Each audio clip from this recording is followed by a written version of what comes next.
yung gagawin natin for today. Siyempre, yung pinakamasarap na Filipino dessert.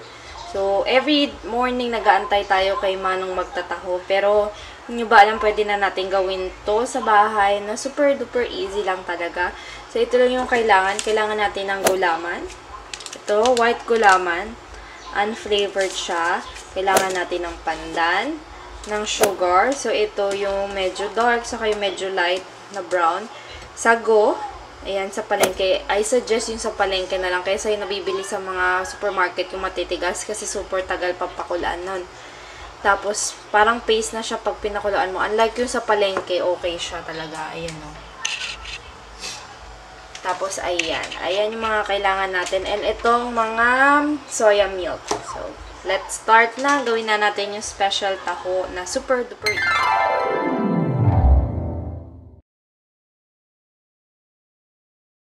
Ito yung unahin natin. Unahin natin yung sago. Yung sago, ito na siya. So, nakalagay na siya dito. Ayan. Ang gagawin lang natin dito, lagyan natin ng konting water. Ayan. Ayan. Tapos, mamatamisan na natin siya. Mamatamisan na natin siya using our, ito yung dark na sugar. Ayan.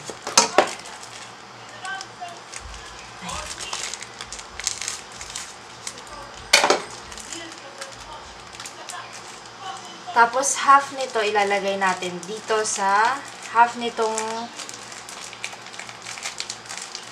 asukal na to. Ilalagay natin dito sa ating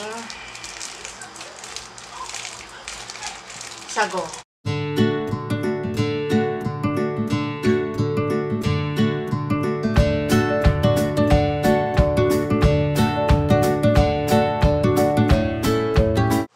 Siya, so ayuin na natin siya dito.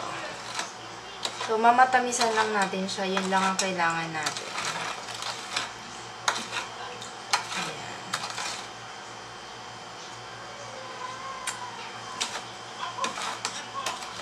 Ayan. Tapos, ito din lagyan natin kasi flavoring to. Pwede kung wala kayong pandan sa bahay, pwedeng yung flavored na pandan na lang ang ilagay nyo. So, kasi kami nito, meron kami sa bahay. So, ayan. Lagay lang natin siya dito.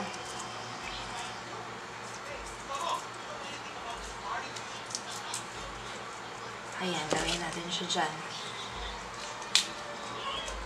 Para masarap siya. Tapos, ito ngayon, ilalagay na natin siya dito sa kalan. So, papakuluan na natin siya for around 20 minutes. Nakasalang na siya. Hayaan lang natin siya for about 20 minutes. Pag nag-boil na siya, saka medyo malapot na, saka na natin papatayin. So, next naman natin gagawin is yung gulaman. So, ito yung gagawin natin for the gulaman. Kuha tayo ng lalagyan. Wala akong measuring cup, so pwede na lang ito. So, lagay natin yung, so ito kasi nakalagay dito, dissolve 1 pack of jelly gulaman powder, tapos in 6 cups. So, ayaw naman natin masyadong 6 cups. Kasi yung sa coffee jelly, 1 ganto is equivalent to 1 ganto kasi medyo parang nata de coco siya. Pero sa taho, kailangan natin siya ng isang buong ganto. Ito lang.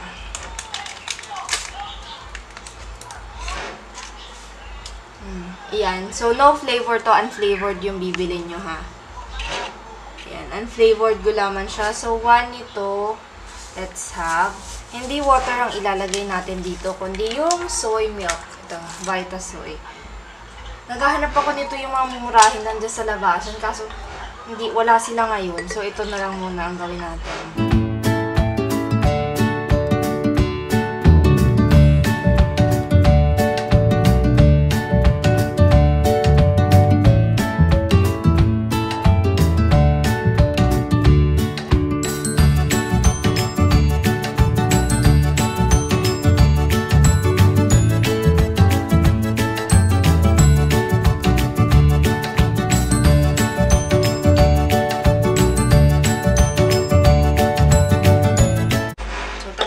So, haluin lang natin siya. No need na to add some sugar.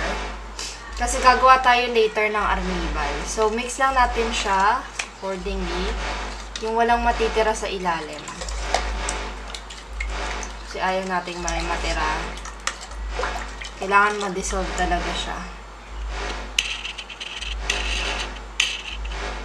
So, kailangan ma-dissolve siya.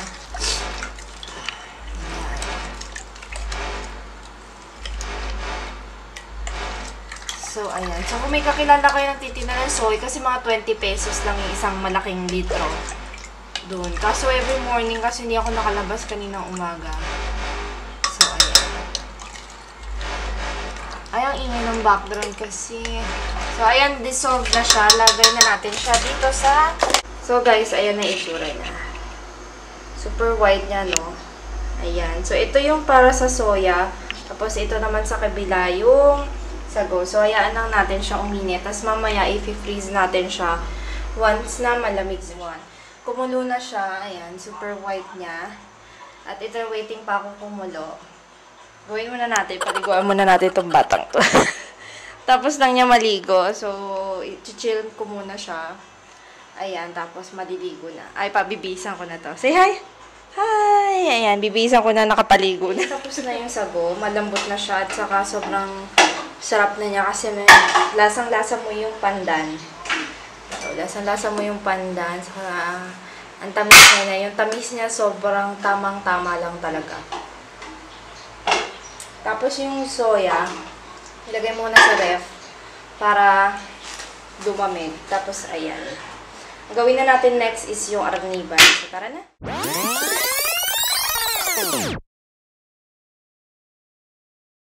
Ayan, we're done with arnibal na.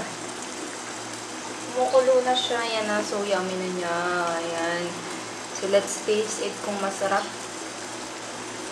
Tamis. Sarap. So, ayan. So, turn off na natin to. So, while waiting na ma-chill yung soya, magliligpit muna tayo.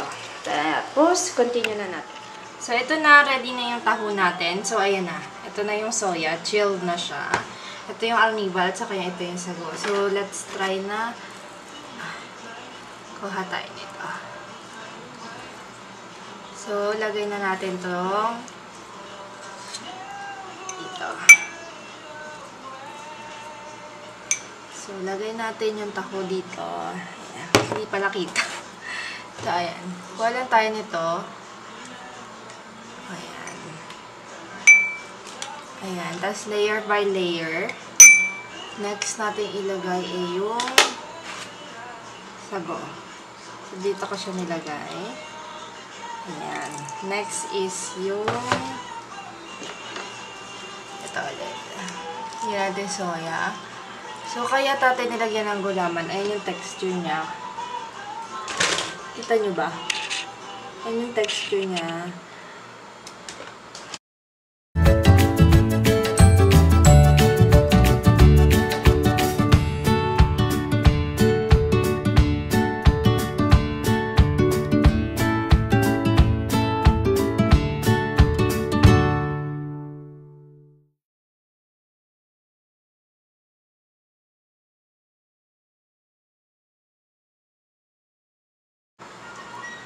So, ayan na siya. Diba, super easy lang. So, kung gusto nyo palagyan ng marami, ayan. Tapos, with the arnibal, ito na. Ito na yung magpapasarap dyan. Hola! So, ayan na yung arnibal natin. So, we are done na. Yummy!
na. So, ayan na yung ating taho.